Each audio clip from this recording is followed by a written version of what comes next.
जय गुरु। आगे और सुंदर वीडियोस पाने के लिए चैनल को सब्सक्राइब कर रखें और बेल आइकन प्रेस करना ना भूलें। धन्यवाद। जय गुरु।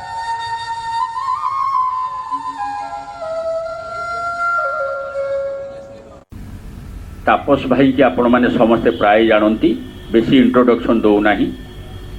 नवपीढ़ीर उद्योग क्रमे जो सब कार्यक्रम हो जाए, विशेषकर ओडिशा भूमि में पूजनीय बाबाईदा नहीं एकांत आज्ञाधारी हिसाब से निर्भरयोग्य व्यक्ति हिसाब से प्रचंड परिश्रम आम ओडिशा को उपरक उठाइबार अनेक साहाय्य करें। श्री तापस कुमार साहू सह प्रतिनिधि बर्तमान अनुरोध करी सांप्रतिक परिस्थिति श्री श्री ठाकुर भावादर्श उपर 15-20 मिनिट वक्तव्य रखिए। तापस भाई। परम दयाल परम प्रेममय श्री श्री ठाकुर, जगत जननी श्री श्री बड़मा, परम पूज्यपा श्री श्री बड़दा, प्रधान आचार्य परम पूज्यपा श्री श्री दादा श्री चरण तले मोर प्रणाम। आज यही स्मृति आगमनी उत्सव वर्चुआल उत्सव रे अध्यक्षता करुथुवा सम्मान्य सहप्रतिनिधि श्री सिद्धसुंदर मिश्रदा, आमर सेक्रेटरी श्री डम्बरुदा एवं यही वर्चुआल सत्संग माध्यम रे समग्र विश्वर कोण अनुकोण जोड़ी होइथिबा गुरु भाई माँ माने छोट छोट पिला मानकु समस्त को मोर आंतरिक जय गुरु।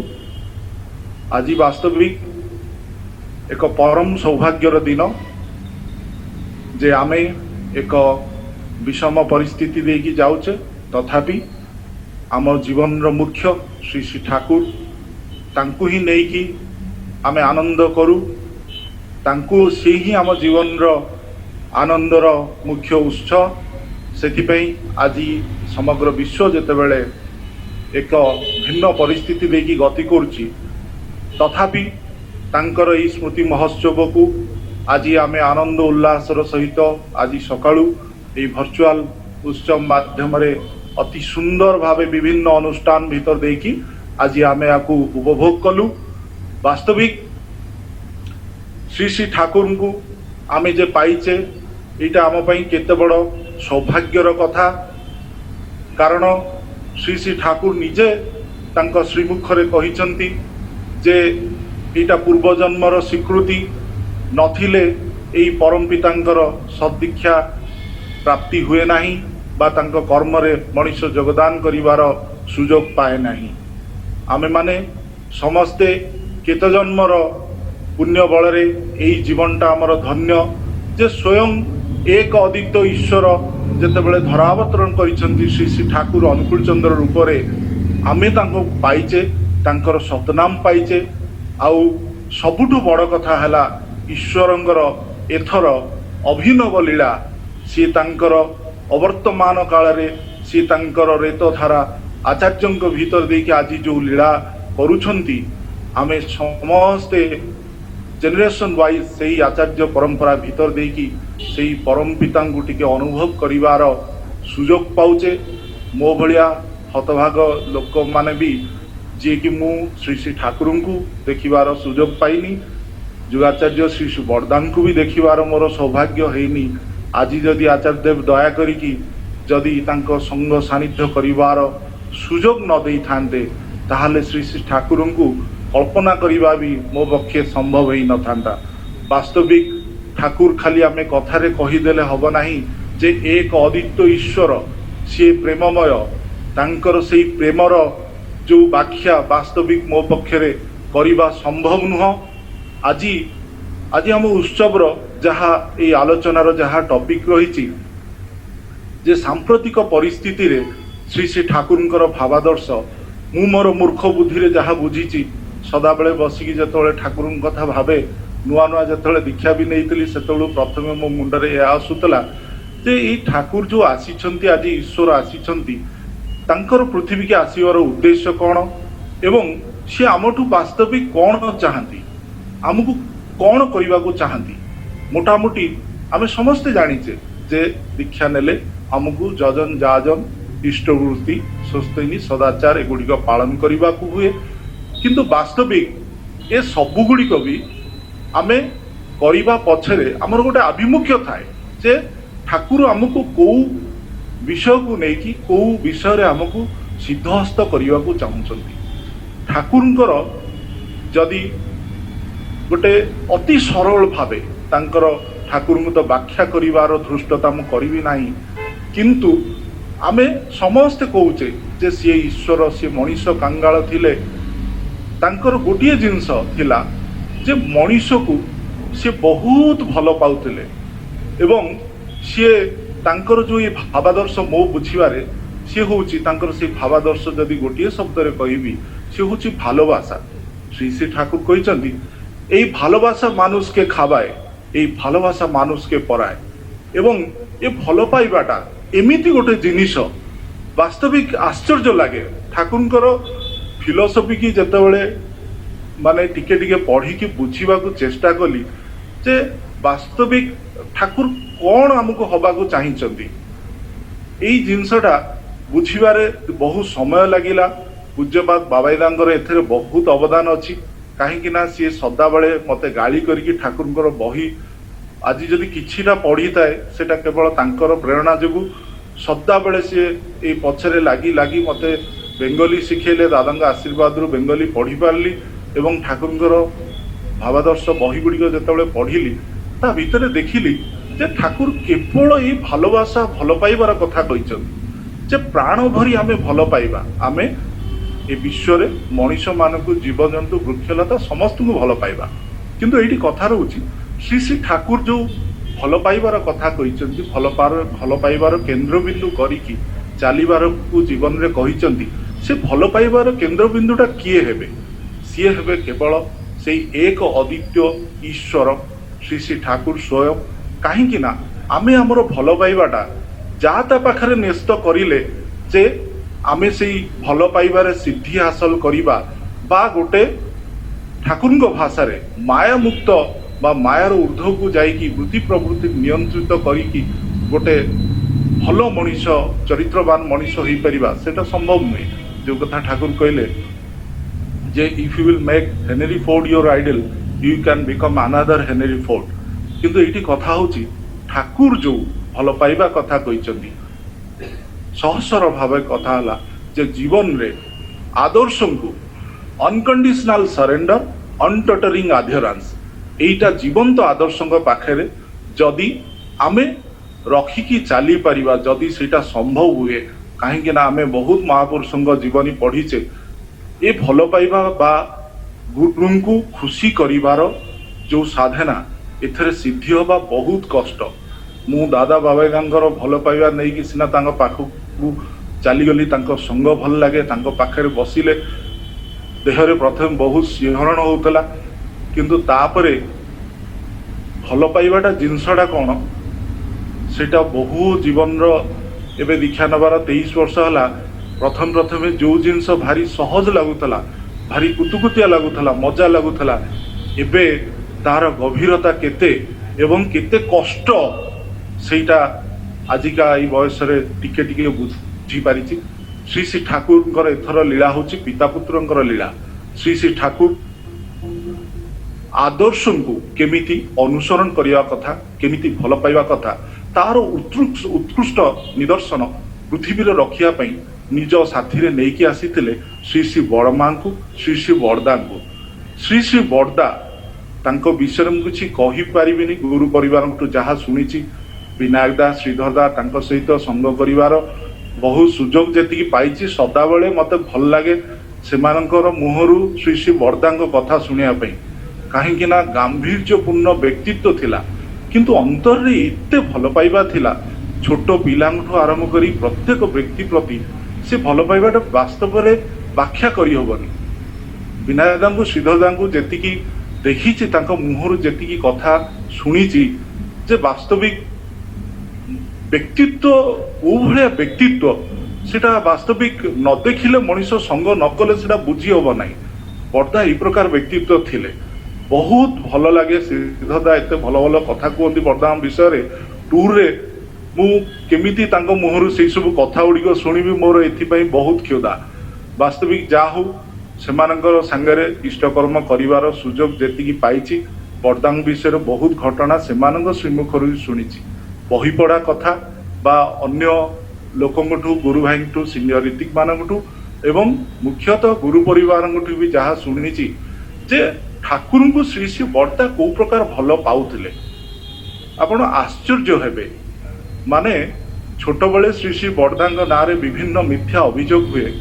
ଶ୍ରୀ ଶ୍ରୀ ଠାକୁର ଥରେ ବଡ଼ଦାଙ୍କୁ ବାଡ଼ଉଛନ୍ତି, ନିସ୍ତୁକ ବାଡ଼ଉଛନ୍ତି। ଠାକୁର ବାଡ଼େଇ ବାଡ଼େଇ ବାଡ଼େଇ ବାଡ଼େଇ ପୁରା ନୟାନ୍ତ ହେଇଯାଉଛନ୍ତି। ବଡ଼ଦା କିନ୍ତୁ ପୁରା ନୀରବ, କୌଣସି ପ୍ରକାର ତାଙ୍କର ରିଆକ୍ସନ୍ ନାହିଁ। ତାପରେ ବହୁତ ଦିନ ପରେ ସେଠୁ ଜଣାପଡ଼ିଛି ଯେ ସେ ଅଭିଯୋଗ ମିଥ୍ୟା। କିଏ ହୁଏତ ଆସିକି ଶ୍ରୀ ଠାକୁରଙ୍କୁ ଅଭିଯୋଗ କଲା ଯେ ବଡ଼ଦା ମୋର ସାଇକେଲ ଚୋରି କରିକି ନେଇଯାଇଛି। ଠାକୁର କିଛି ନ ଶୁଣିକି ସେମାନଙ୍କର କଥା ଶୁଣିକି ନିସ୍ତୁକ ବଡ଼ଦାଙ୍କୁ ପିଟନ୍ତି। ଏଥିରେ ଆଶ୍ଚର୍ଯ୍ୟ ଲାଗେ। ତାପରେ ଅନେକ ଦିନ ପରେ ଦିନେ ପୂଜ୍ୟପାଦ ଦାଦାଙ୍କୁ ଶ୍ରୀ ଠାକୁର কହୁଛନ୍ତି যে তোর বাবা আমাকে যেরকম ভালোবাসে এ জগতে কেউ যদি আমাকে এরকম ভালোবাসে তা জীবনে সে সব কিছু পাবে। जो কথা শ্রী ঠাকুর কহিলে এই ভালোবাসা মানুষকে খাবায়, এই ভালোবাসা মানুষকে পড়ায়। ମୁଁ ଏଇ ଲାଇନଟି ଯେତେବେଳେ ପଢ଼ିଥିଲି ମନେ ମନେ ଭାବିଲି ଯେ ନା ଆମେ ଶିକ୍ଷାଗତ ଯୋଗ୍ୟତା ଆହରଣ କରିକି ଚାକିରି କରୁଛେ, ବ୍ୟବସାୟ କରୁଛେ, ଅର୍ଥ ପଛରେ ସାରା ଜୀବନଟା ଚାଲି ଯାଉଛି ଯେ ନା ଅର୍ଥ ଉପାର୍ଜନ ନ କଲେ ଜୀବନରେ ଖାଇବାକୁ ମିଳିବନି, ବଞ୍ଚି ପାରିବାନି। ଆମେ କିନ୍ତୁ ଠାକୁର କହିଦେଲେ ଏଇ ভালোবাসা মানুষকে খাবায়, এই ভালোবাসা মানুষকে পড়ায়।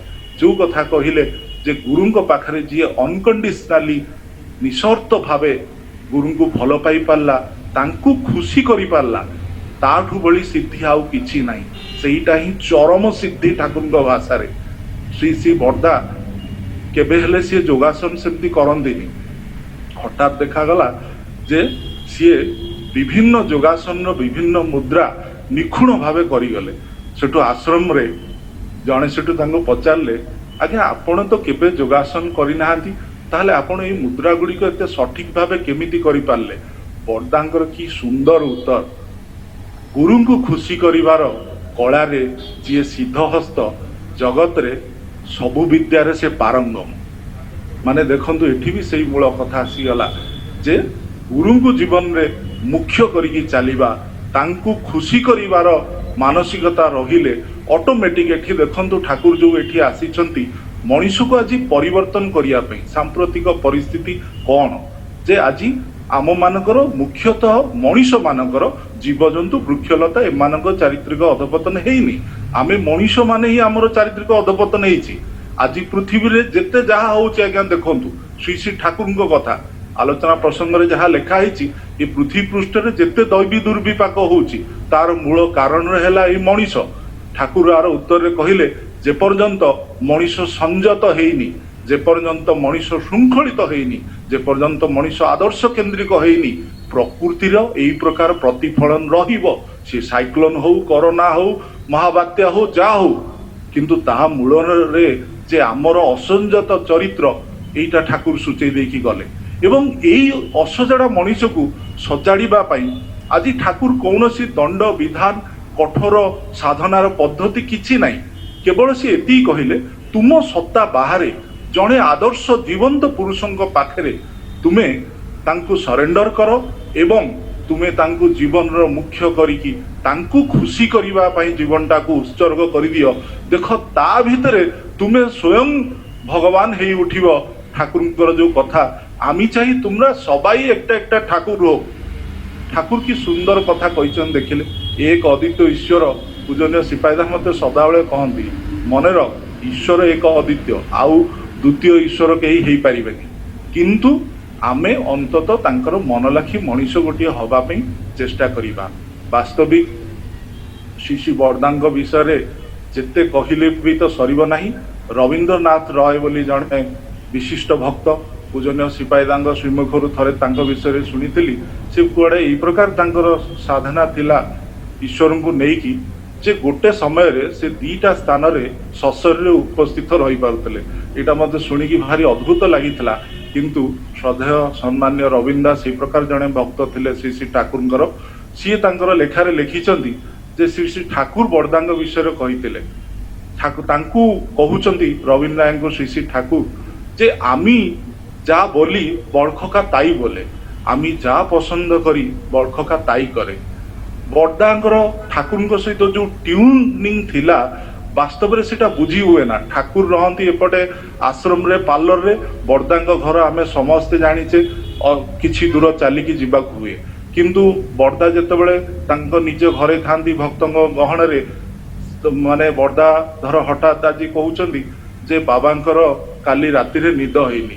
ତାପରେ ଯେତେବେଳେ ବଡ଼ଦା ଆସୁଛନ୍ତି ଠାକୁରଙ୍କ ପାଖକୁ ପ୍ରଣାମ କରିବା ପାଇଁ, ବଡ଼ଦାଙ୍କ ଆଡ଼େ ମୁହଁ କରିକି ଶ୍ରୀ ଶ୍ରୀ ଠାକୁର କହୁଛନ୍ତି ବଡ଼ଖକା କାଲକେ ରାତିରେ ଆମର ଘୁମ ହଏନି। ଆଶ୍ଚର୍ଯ୍ୟ ପ୍ରକାର କଥା। ବଡ଼ଦା ସକାଳେ କହୁଛନ୍ତି ଭକ୍ତମାନଙ୍କ ଗହଣରେ ଯେ ଠାକୁରଙ୍କର କାଲି ଏସିଡିଟି ହେଇକି ବାବା କାଲି ରାତିରେ ବଡ଼ ବ୍ୟଥା ପାଇଛନ୍ତି। ଯେମିତି ଠାକୁରଙ୍କ ପାଖକୁ ଯାଉଛନ୍ତି ପ୍ରଣାମ କରୁଛନ୍ତି, ସେଠୁ ଠାକୁର କହୁଛନ୍ତି ବଡ଼ଖକା କାଲି ରାତିରେ ଅମ୍ବଳ ହେଇକି ମୁଁ ଭାରି କଷ୍ଟ ପାଇଛି। ଠାକୁରଙ୍କର ପ୍ରତ୍ୟେକଟି ତାଙ୍କର ବଡ଼ଦା ଏକଥା କହୁଥିଲେ ଯେ ଠାକୁରଙ୍କର ମନକୁ ସେ ଦେଖିପାରନ୍ତି। ବାସ୍ତବିକ ସେଇ ଉନ୍ନତ ଉଦାହରଣ ସିଏ ଆଜି ଦୟା କରିକି ସ୍ୱୟଂ ଈଶ୍ୱର ଶ୍ରୀ ଶ୍ରୀ ବଡ଼ଦାଙ୍କ ରୂପରେ ଆମ ଆଖିରେ ରଖିଗଲେ।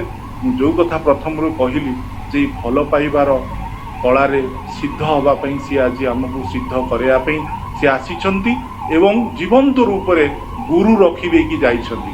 କାହିଁକି ନା ଯେତେ ଭାବାଦର୍ଶ ଥାଉ, କାହିଁକି ନା ଠାକୁରଙ୍କ ପାଖରେ ଫରେନର ଆସିଛନ୍ତି, ବାଇବେଲର କଥା କହିଛନ୍ତି, ମୁସଲମାନ ଭାଇମାନଙ୍କ କଥା ଉଠିଛି, ସେଠି କୋରାନର କଥା ଉଠିଛି, ଗୀତାର କଥା ଉଠିଛି। ତିନି ମତାବଲମ୍ବୀ ମାନଙ୍କୁ, ଭକ୍ତମାନଙ୍କୁ ଠାକୁର ଏକା ପ୍ରକାର ଉତ୍ତର ଦେଇଛନ୍ତି। ସେ ଉତ୍ତରଟା କ'ଣ? ଆଲୋଚନା ପ୍ରସଙ୍ଗରେ ବିଭିନ୍ନ ଜାଗାରେ ଲେଖା ହେଇଛି। କ'ଣ ସେ ଉତ୍ତର?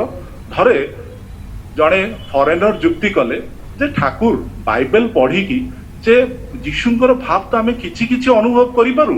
ଠାକୁର କହିଲେ ନା, ଆଜି ଯଦି ଯୀଶୁ ନାହାନ୍ତି ତାଙ୍କ ଅବର୍ତ୍ତମାନରେ ତୁମେ ସେଇ ଯୀଶୁଙ୍କର ଏକନିଷ୍ଠ ଭକ୍ତ ଖୋଜ ଏବଂ ତାଙ୍କରି ସଙ୍ଗ କର, ତୁମେ ଯୀଶୁଙ୍କୁ ଅନୁଭବ କରିପାରିବ।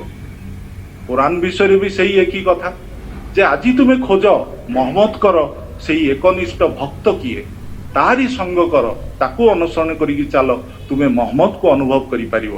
କୃଷ୍ଣଙ୍କର କଥା ଯେତେବେଳେ ଉଠିଛି, ଠାକୁର କହୁଛନ୍ତି ଗୀତା ଯତ ପଢ଼ିଲେ କି হবে, ତନିଷ୍ଠ ତନ୍ତପା ସେଇ ପ୍ରକାରର ଭକ୍ତ ଦରକାର, ଯାହାର ସଙ୍ଗ କରିକି ତୁମେ ମାନେ କୃଷ୍ଣଙ୍କୁ ଅନୁଭବ କରିପାରିବ। ଏଠି ସେଇଥିପାଇଁ ଜୀବନ୍ତ ଆଦର୍ଶ, ଜୀବନ୍ତ ଆଚାର୍ଯ୍ୟ ପରମ୍ପରା ସେ ରଖିକି ଯାଇଛନ୍ତି, ଯାହାଙ୍କର ସଙ୍ଗ ସାନ୍ନିଧ୍ୟ କରିକି ଆଦେଶ ନିର୍ଦ୍ଦେଶ ପାଳନ କରିକି ତାଙ୍କର ତାଡ଼ନ ପୀଡ଼ନ ଭର୍ଚ୍ଚନା ଭିତରେ ମଣିଷ ସଜାଡ଼ି ହେଇକି ଏକ ଭିନ୍ନ ମଣିଷ ହେଇଯିବ। ମୁଁ ଯେଉଁ କଥା କହିଲି ପ୍ରଥମେ ବାବାଇଦାଙ୍କୁ ପାଖକୁ ଦୌଡ଼ିବାକୁ, ତାଙ୍କ କଥା ଶୁଣିବାକୁ, ଏବଂ ଦାଦା ବାବାଇଦା ଦୟା କରିକି ଏତେ ଭଲ ପାଇବା ସମସ୍ତଙ୍କୁ ଦିଅନ୍ତି ଯେ ମଣିଷ ଆକର୍ଷିତ ହେଇଯାଏ। କିନ୍ତୁ ଯାହା ସିଦ୍ଧତା କହିଲେ, ପରବର୍ତ୍ତୀ କାଳରେ ଯେତେବେଳେ ସେ ବିଭିନ୍ନ ଦୟା କରିକି ବାବାଇଦା କାମ ଦେଲେ, ସେ କାମ ଭିତର ଦେଇକି ଯେତେବେଳେ ଏତେ ଗାଳି ଖାଇଲି, ଏତେ ଭର୍ଚ୍ଚନା ଖାଇଲି, ମୋ ମନରେ ନିଶ୍ଚିନ୍ତ ରୂପରେ ମୁଁ ଭାବିଲି ଯେ ମୁଁ ଏଇ ଲୋକ ପାଇଁ ମୋ ଜୀବନଟା ନଷ୍ଟ କରିଦେଇଛି। ମୁଁ କାହିଁକି ନା ବାବାଇଦାଙ୍କର ସେଇ ସୁନ୍ଦର ଚେହେରା ଦେଖିକି ବୋଧହୁଏ ଫସି ଯାଇଥିଲି, ତାଙ୍କର ଭୟଙ୍କର ରୂପ ଦେଖିନଥିଲି। ମୋତେ ଥରେ ବାବାଇଦା ନିଜେ କିନ୍ତୁ କହିଥିଲେ 2008 ମସିହା ସିଲିଗୁଡ଼ିରେ ବିଭିନ୍ନ, ମୁଁ ବହୁତ ସର୍ଟ ଟେମ୍ପର୍ଡ, ମୋର ସେତିକି ଥଣ୍ଡା ମସ୍ତିଷ୍କ ନୁହଁ, ମୁଁ ବହୁତ ରାଗିଯାଏ ବିଭିନ୍ନ ଘଟଣାରେ। ଗୋଟେ ଘଟଣାକୁ ନେଇକି ମୋ ମନରେ ବହୁତ ମାନେ ଉଦ୍ବିଗ୍ନ ଆସିଥିଲା। ବାବାଇଦା ମୋତେ ସେଇ 2008 ସିଲିଗୁଡ଼ି କନଫରେନ୍ସରେ ବୁଝେଇକି ସେତେବେଳେ କହିଥିଲେ, କହିଲେ ଶୁଣ, ମୋର ବି ଅନେକ ରୂପ ଅଛି, ତୁ ସହ୍ୟ କରିପାରିବୁ। ମୁଁ ତାକୁ ବହୁ ବର୍ଷ ପରେ 2008ରେ ସେଟା କହିଲେ, ମୁଁ ତାଙ୍କର 2016 ଦୀକ୍ଷା ପ୍ରୋଗ୍ରାମରେ ସେଠିକୁ ପୁରା ଟୁର୍ଟା ଅନୁଭବ କଲି। ତାପରେ ମୁଁ ନିଜେ, ମୋତେ ସେଇ ମୁହୂର୍ତ୍ତରେ ବହୁତ ଖରାପ ଲାଗିଲା ଯେ ମୁଁ ବାବାଇଦାଙ୍କୁ ଖୁସି କରିବା ପାଇଁ ଏତେ ଜିନିଷ କଲି, କିନ୍ତୁ ଆଜି ବାବାଇଦା ମୋତେ ଏତେ ଗାଳି କଲେ। ଏ ଚିନ୍ତା ମୋ ମନରେ ନିଶ୍ଚୟ ଆସିଲା। ତାପରେ ଯେତେବେଳେ କିନ୍ତୁ ପରବର୍ତ୍ତୀ ମୁହୂର୍ତ୍ତରେ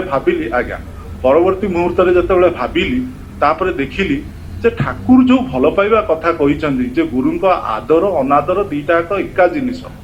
ଗୁରୁ ଭଲ ପାଉଥିଲେ କେତେ ଭଲ ଲାଗୁଥିଲା, ଆଜି କର୍ମକୁ ନେଇକି ଯେତେବେଳେ ଭର୍ଚ୍ଚନା କଲେ ସେତେବେଳେ କିନ୍ତୁ ମନରେ ବିଭିନ୍ନ ପ୍ରଶ୍ନ ଉଠୁଛି। ତାମାନେ ମୁଁ ସେଇଦିନ ବୁଝିଲି ଯେ ବାସ୍ତବିକ ଅନକଣ୍ଡିସନାଲି ଭଲ ପାଇବା କେତେ କଷ୍ଟକର ବ୍ୟାପାର। ଆସନ୍ତୁ, ଆମେ ଯେଉଁ ଠାକୁରଙ୍କର ଆଗମନୀ ଉତ୍ସବ ଆଜି 99ତମ ପାଳନ କରୁଛେ, ପୂଜ୍ୟପାଦ ଦାଦା ଆକୁ ଏହାର 100ତମ ଯେଉଁ ଉତ୍ସବ ଆମେ 2022ରେ ପାଳନ କରିବା, आकु बहुत विशाल भावरे एक अद्वितीय चिरस्मरणीय उत्सव भावरे पालन करिवार बहुत इच्छा जाहिर करिसेंती, जोथि कि तांको इच्छा को वास्तव रूप दबा पई बाबाईदा सदा बेले कहउचंती विभिन्न जगार केमिति एई पुरी उत्सवटा को सेई भलिया करा जाई परिबो। एवं खाली शेष रे गोटिए पद कथा कहबी, एईटा मु काहाको आक्षेप करिकि कहूनी, पूज्यपा दादा जहाँकू उत्सव करिवार आशीर्वाद देबे आमे तांकू मथारे बहन करिकि चलिबा, आमे तांकू आखि आगे रहिकि चलिबा। एई 2022 रो रिहर्सल पई आचार्य देव आदेश करथिले सुधा सर्जना उत्सव करिया पई, जहाँ की बहु सफलतार सहित आपण मानक सहयोग रे पालन हैला। से आशीर्वाद से विनायदा को करथिले एवं तांकर सुदक्ष परिचालना रे 3 लाख दीक्षा ओडिशा रे बहुत घात प्रतिघात भितर हेई पारितला। अर्घ्य व्यापार रे आज जहाँ विनायदा निजे कहिले जे एई प्रकार बहुत बड़ अमाउंट एते स्वल्प समय रे संग्रह हवा एटा आगुरु केबे हेई नथला, ई भी आ गोटे रेकर्ड। किंतु सेई उत्सव रे भी बहुत भ्रम सृष्टि करिवार, अविश्वास वातावरण सृष्टि करिवार भी किछि लोक चेष्टा करथिले। मु केवल एति कहिबी, suppose Vinayak da may not be my personal choice but he is Guru's choice. जे पर्यंत गुरु तांको आशीर्वाद करिवे, जहाकू भी आशीर्वाद करिवे, मु तांको संगे रे अछि। तांकर सबु समय रे इष्ट प्रतिष्ठा करिवा पई जहा जहा करणीय से सहयोग करिवाटा होची गुरुंकर इच्छा को सम्मान दवा। जदि मु दादा को भल पाउची ताहाले दादा जहाँ को कहिबे, जहाँ को आशीर्वाद करिवे, मु तांको आखि आगे रखी काम करिवि। कौनसी भ्रम, कौनसी अविश्वास वातावरण सृष्टि करिकी सत्संगर संगति की नष्ट करिविनी। आसंतु आजिर एही शुभ दिन रे आमे संकल्प नबा 2022 की सफल करिबा पई आमे जहाँ करणीय आम निज निज लेवल रे आमे स्वतः करि चलिबा। जय गुरु।